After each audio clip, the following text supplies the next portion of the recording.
घर की माँ यदि आज देव उठनी एकादशी के दिन लाल वस्त्र, वैसे तो पचवीगन का महत्व बताया गया है स्कंद पुराण में, जो 5 दिन पीछे के होते हैं। आंवला नवमी से जो क्रम पचवीगन का चालू होता है पूर्णिमा तक, वैकुंठ चतुर्दशी के क्रम तक, इन 5 दिनों की महत्वता वैसे स्कंद पुराण में कही गई है। पर आप समझें उसको, लाल वस्त्र अगर कार्तिक महीने में तुलसा महारानी पर ओढ़ाया जाता है और वही वस्त्र बाद में रख लिया जाता है संभाल कर, तो उस घर में किसी कर्म गति के कारण भी अगर अपशब्द निकल रहे होते हैं तो वो अपशब्द वो वस्त्र रोक लेता है। पीला वस्त्र इन 5 दिन में अगर तुलसा महारानी को चढ़ाया जाता है और उसको रखा जाता है, तो जिस नारी के गर्भ से संतान नहीं भी हो रही होती है, उसके कक्ष में अगर वो वस्त्र कुछ दिन तक रखा रहता है तो ये निश्चित आती है कि गर्भ ठहरता जरूर है।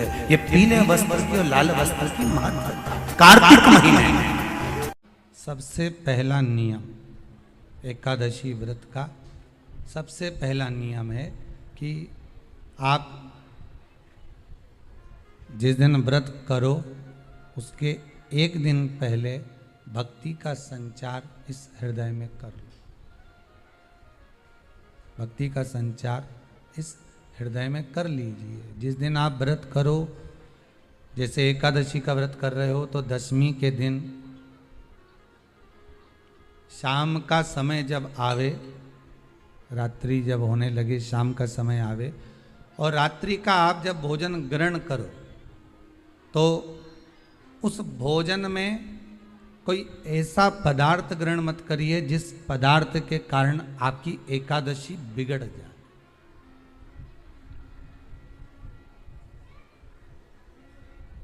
कोई बेकार भोजन हमें ग्रहण नहीं करना, श्रेष्ठ भोजन ग्रहण करिए दशमी के दिन। और एकादशी का दूसरा नियम बहुत ध्यान से सुनिएगा। जिस दिन आपकी एकादशी का व्रत हो उस दिन प्रयास करिएगा कि अपने हाथ से किसी भी वृक्ष की कोई पत्ती टूटे ना। अपने हाथ से किसी भी वृक्ष की, पौधे की, किसी भी वृक्ष की पत्ती अपने हाथ से ना टूटे।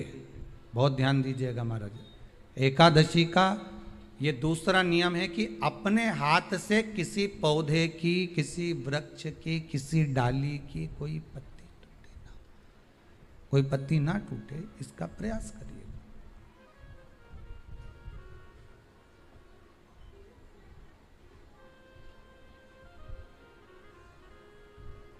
कितना सुंदर व्याख्यान कहा है, कितना सुंदर वर्णन है महाराज कि मात्र एकादशी का व्रत कर लेने पर, मात्र एकादशी का व्रत कर लेने पर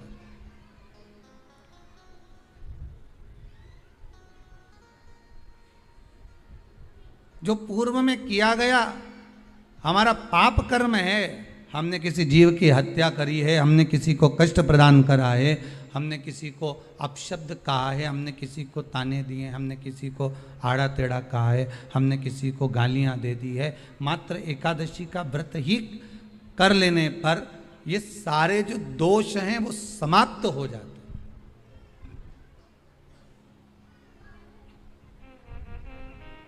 सारे दोष हमारे समाप्ति पर आ जाते हैं।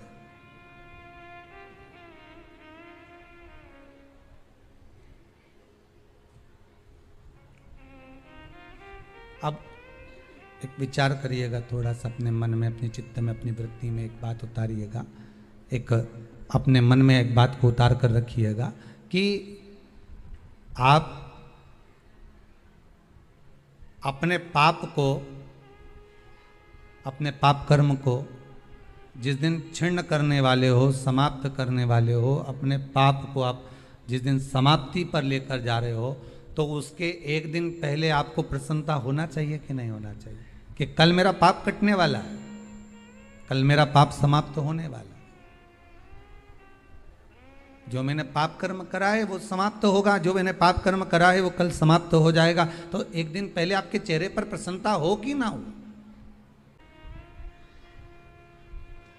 और चेहरे पर वो प्रसन्नता आपके आना चाहिए कि कल मेरा एकादशी का व्रत है, आज दशमी है, कल एकादशी का व्रत है, तो कल मेरी जब एकादशी का व्रत रहेगा तो मेरा ना जाने कितना कितना पाप, कितना असत्य, कितना कितना झूठ, कितना कितना प्रपंच वो समाप्त हो जाएगा। इसमें मुझे प्रसन्नता हो, इसमें मुझे आनंदता हो।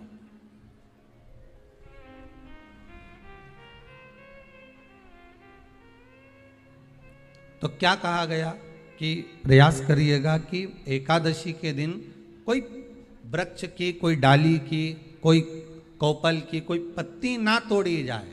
क्यों? तो कहा अगर उस पत्ती को हम तोड़ देते हैं, वृक्ष की पत्ती को या क्यारे में लगी हुई कोई डाली की पत्ती को हम तोड़ देते हैं तो एकादशी का पुण्य फल प्राप्त नहीं होता, एकादशी का कोई फल हमारे खाते में नहीं जाता, पुण्य फल प्राप्त। अब फिर भले तुम चाहे तुमने मोरदन खाया हो, चाहे तुमने फिर चिप्स खाई हो, चाहे तुमने फिर व्रत का कितना ही सामान खा गए हो और तुमने सोचा कि आज मेरी एकादशी है, तो फिर उसका कोई फल प्राप्त नहीं है, उसका कोई सुख प्राप्त नहीं है आपको, फिर उसका कोई आनंद प्राप्त नहीं है आपको, तो उसमें कोई आनंद की अनुभूति आपको नहीं मिल रही है। बहुत ध्यान से आज की कथा सुनना कि एकादशी का आपसे आपके बच्चे पूछेंगे, मम्मी हम भगवान विष्णु का दर्शन करते हैं, हम राम जी का दर्शन करते हैं, हम कृष्ण भगवान का दर्शन करते हैं, हम भवानी माता का दर्शन करते हैं, हम शंकर जी का दर्शन करते हैं, हम सारे देवी देवताओं का दर्शन करते हैं, पर ये एकादशी माता तो कभी नजर ही नहीं आती। पूछेंगे कि नहीं पूछेंगे कि तुम जिस एकादशी का व्रत करते हो इनका जन्म कहां से हुआ, कहां जन्मी थी? एकादशी की जन्मस्थली कहां है? भाई भगवान कृष्ण की जन्मस्थली तो मथुरा है, श्री राम जी महाराज की जन्मस्थली बोल दो जम के अयोध्या है।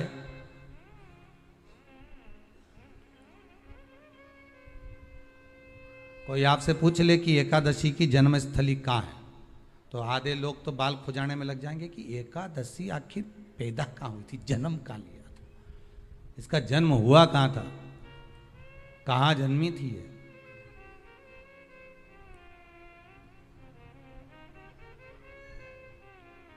इसका जन्म स्थल है कहां? और अगर मान लो जन्म स्थल एकादशी का है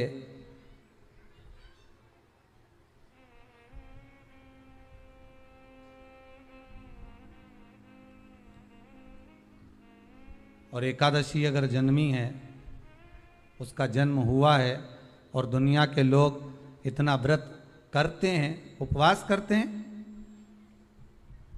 तो फिर इसका जन्म स्थल कहां होगा? तो कहा इसका जो जन्म स्थल है वो बद्रीनाथ। कहां पर है? बद्रीनाथ। और उस बद्री विशाल में भी एक गुफा जिसका नाम है हेमवती। क्या नाम है? हेमवती। उस गुफा में एकादशी का जन्म स्थल है। बद्री विशाल में हेमवती गुफा जो 12 योजन अंदर प्रवेश करने जितनी है, 12 योजन की गुफा के अंदर, हेमवती के अंदर एकादशी का प्रागट्य हुआ था, एकादशी का जन्म हुआ।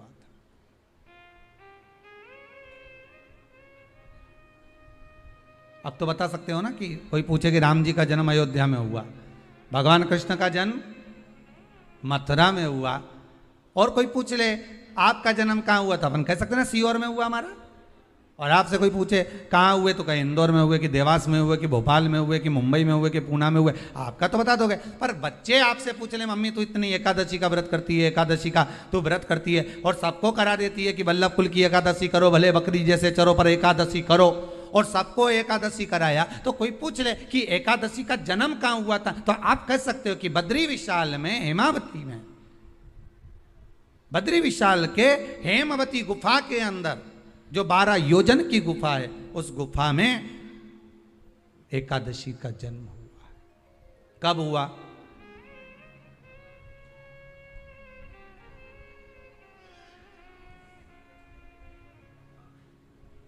जन्म होने का कारण, राम जी के जन्म होने का कारण था रावण का संहार।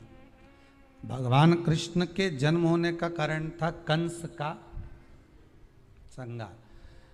नरसिंह भगवान के जन्म होने का कारण, प्रकट होने का कारण था हिरण्यकशिपु का संहार। वराह भगवान के प्रकट होने का कारण था कि पृथ्वी को जल पर लाकर ठहराना, हिरण्याक्ष का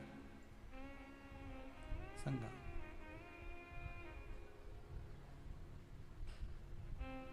तो फिर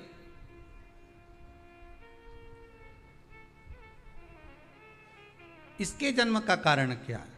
तो कहा इसके जन्म का केवल एक कारण है।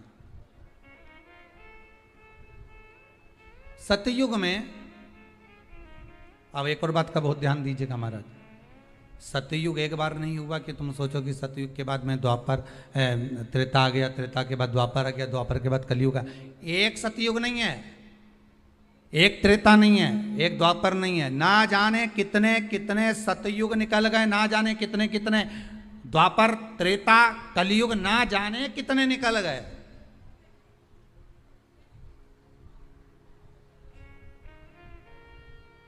और आप और हम जैसे भी इस पृथ्वी पर ना जाने कितने, अरे जम के तो बोलो, निकल गए। पृथ्वी वहीं की वहीं है, जिस मकान में रहते हो वो मकान भी वहीं की वहीं है। बस कभी कभी एकदम प्लाट हो जाता है, फिर उस पर वापस बन जाता है, फिर क्लीन, फिर बन गया, फिर क्लीन, फिर बन गया। ना जाने कितने कितने कितने कितने जन्म हम ले चुके हैं, और हमारे भी आगे का जन्म कितने जन्म होते रहेंगे। जमीन वहीं की वहीं रह जाएगी और अपन चले जाए, बस वो जगह वहीं रह गई। जो पहले परदादा जी की थी, दादाजी को मिल गई, दादाजी की थी, पिताजी को मिल गई, पिताजी की थी, उनके बेटे को मिल गई, उनके बेटे से उनको बेटों को मिल गई। मिलते मिलते मिलते मिलते कब वो जमीन भी बिक गई समय की अवस्था में, फिर दूसरे की हो गई। और हम सोच कर रह गए कि ये हमारा है, हम इसके लिए लड़ाई करें, झगड़ा करें। हम केवल इस जमीन के लिए, जरा सी प्रॉपर्टी के लिए अदालत में खड़े, अपना समय बर्बाद कर दिया, और जो पाना था वो छोड़ दिया।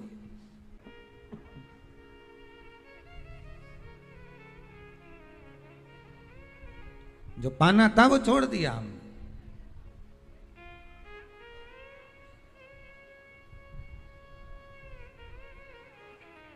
असली रजिस्ट्री तो ये शिव महापुराण की कथा है, जिसमें बैठकर आप 3 घंटा भगवान की भक्ति को जो धारण कर रहे हो, 3 घंटा जो भगवान की कथा को आप श्रवण कर रहे हो, 3 घंटा जो भगवान की भक्ति में आप डूबे हुए हो, 3 घंटा जो भगवत स्मरण में आप लगे हुए हो, बस यही असली रजिस्ट्री है, यही वहाँ काम आने वाली है। इसके सिवाय कुछ काम नहीं आएगा। धन दौलत माल खजाना सब पड़ा की पड़ा रह जाना, सब धरा की धरा।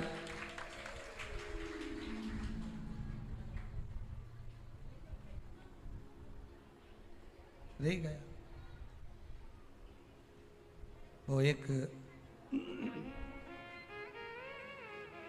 लाइन आप लोग स्मरण करते होंगे,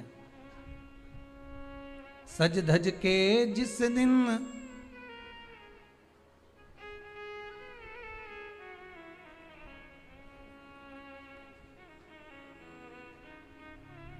सज धज के जिस दिन मौत की शहजादी आएगी, न सोना काम आएगा न चांदी आएगी।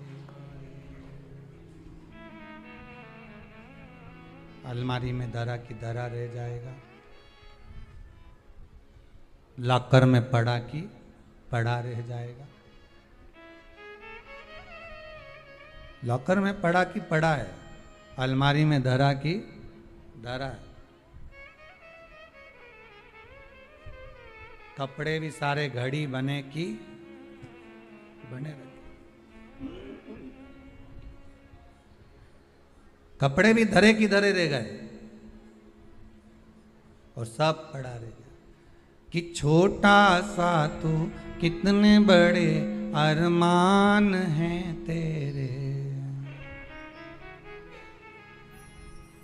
मट्टी का तो सोने जैसे मान है तेरे। मट्टी की काया एक दिन मट्टी मिल जाएगी, न सोना काम आएगा न चांदी आएगी, न सोना काम आएगा न चांदी आएगी। सज धज के जिस दिन मौत की सहजादी आएगी, ना सोना काम आएगा ना चांदी आएगी, ना सोना काम आएगा ना चांदी आएगी। सब पड़ा रह जाएगा, धरा की धरा रह जाएगा, सब पड़ा की पड़ा रह गया, जीव चला गया। वल्लभाचार्य जी ने जगन्नाथपुरी में एकादशी को उल्टा लटकाया। आप लोग गए होंगे तो देखा होगा कि जगदीश में जगन्नाथपुरी में एकादशी उल्टी लटकी। कारण क्या था? खूब विरोध करा गया श्रीमद् वल्लभाचार्य जी का कि तुमने एकादशी को उल्टी लटका दिया जगन्नाथपुरी में। क्यों लटकाया? उसका कारण क्या था? श्रीमद् वल्लभाचार्य जी ने कहा, आप कहते हो कि कोई मरे तब एकादशी का दान दीजिए, आप कहते हो कि कोई मरे तब अन्न का दान दीजिए, आप कहते हो कि कोई मरे उसके बाद में आप ये दान दीजिए। श्रीमद् वल्लभाचार्य जी ने एकादशी को उल्टा लटका कर कहा कि एकादशी का अगर दान करना है तो पहले एकादशी करो,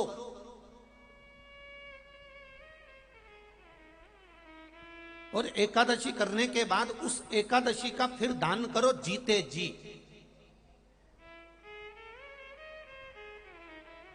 उस एकादशी का फिर दान होना चाहिए।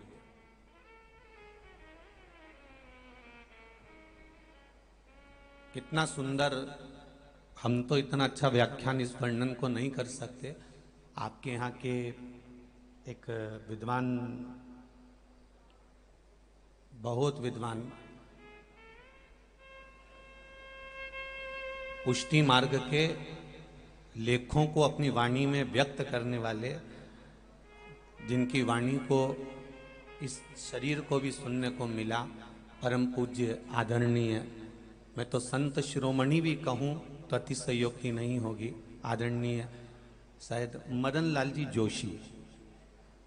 जोशी जी, जिन्होंने मंदसौर नगर का नाम पुष्टि मार्गी कथा के मामले में सबसे आगे लेकर गए, ऐसे मदन लाल जी जोशी इसी मंदसौर के थे।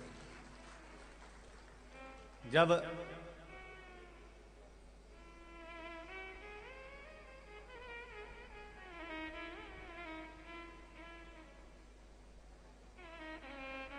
अपनी वाणी से वो कहते थे, अब तो शायद शरीर नहीं है उनका, शिवालय का दीपदान हम आप लोगों से भी कहेंगे, कभी एक बार प्रैक्टिकल करो। 1 वर्ष का कोई भिक्षा मांगने वाला भी है ना, बहुत दरिद्रता उसकी जिंदगी में है, बहुत गरीबड़ा है, उसके पास खाने तक के लाले पड़ रहे हैं, तो हम उनसे एक निवेदन करेंगे कि प्रयास करो 1 वर्ष। ये 7 जगह हैं जहां पर कभी एक जगह का नियम बना लो, या तो बेलपत्री के पेड़ के नीचे, या शमी के वृक्ष के नीचे, या पीपल के वृक्ष के नीचे, या आंवले के वृक्ष के नीचे, या वट वृक्ष के नीचे, या शंकर भगवान के शिवालय में, या अपने घर के दरवाजे के बाहर। ये 7 स्थान हैं, इसमें से कोई एक स्थान आप चुन लो। एक दिन भी नागा नहीं होना चाहिए, एक दिन भी कैंसिल नहीं होना चाहिए, एक दिन भी उसमें कहीं अड़चन नहीं आना चाहिए। 1 वर्ष ये 7 स्थान में से कोई एक स्थान पर 1 वर्ष तक रोज शाम के समय प्रदोष काल में दिया लगाना चालू करो। भले वो दिया 2 मिनट जले, पर प्रदोष काल में अगर तुमने एक जगह का भी नियम ले लिया 1 साल का, फिर हमको बताना कि मेरे कुबेरेश्वर बाबा ने तुम्हारे घर में संपदा की कमी तो नहीं रखी। वो भंडार भरने में कमी नहीं रखता, भंडार भरता। एक स्थान चुन लो, या तो पीपल का वृक्ष चुन लो, या आंवले का वृक्ष चुन लो, या फिर शमी का वृक्ष चुन लो, या फिर आप बेलपत्री का या बट वृक्ष। वहां नहीं जा सकते तो शिवालय चुन लो, शंकर का मंदिर। वहां भी नहीं जा सकते तो अपने घर के दरवाजे के बाहर एक दीपक लगाने की क्रम प्रारंभ कर दीजिए, एक दीपक। और यदि वो क्रम प्रारंभ हो गया तो फिर आप खुद अंदाजा लगाएंगे कि धीरे धीरे धीरे धीरे आपका परिश्रम, आपकी मेहनत, आपका संघर्ष और आपकी मेहनत के साथ में जो तुम दीप लगा रहे हो, मेरा भोले बाबा दरवाजे पर लगाया हुआ दीप हो, चाहे वृक्ष के नीचे का दीप हो, चाहे शिवालय का दीप हो, वो हमारे मार्ग प्रकाशित करते चले जाता है और हमें रास्ता देते चले जाता है। 7 स्थान में से कोई सा भी एक स्थान चुन लो कि 1 साल तक मैं यहां दिया लगाऊंगी, 1 वर्ष। हम ये नहीं कर रहे कि बहुत सारा उसमें घी भरो, आप तो बत्ती गीली करो और उसको ही लगा दो, बस बहुत है। 1 वर्ष। एक माघ महीने में एक कथा मिलती है, माघ मास के शिवरात्रि की एक कथा मिलती है, जिसमें वर्णन आता है कि जैसे ये 7 स्थान कार्तिक मास में वर्णन किया गया दीप के लिए, उसी तरह माघ मास की कथा कहती है शिवरात्रि की कि यही 7 द्वार, यही 7 द्वार, 7 जगह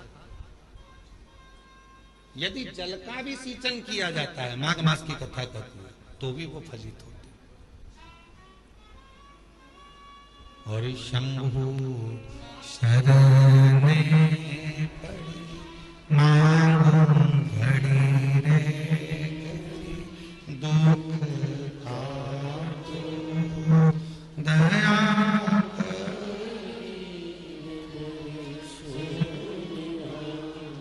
ओ शंभु शरण मांगू घड़ी रे,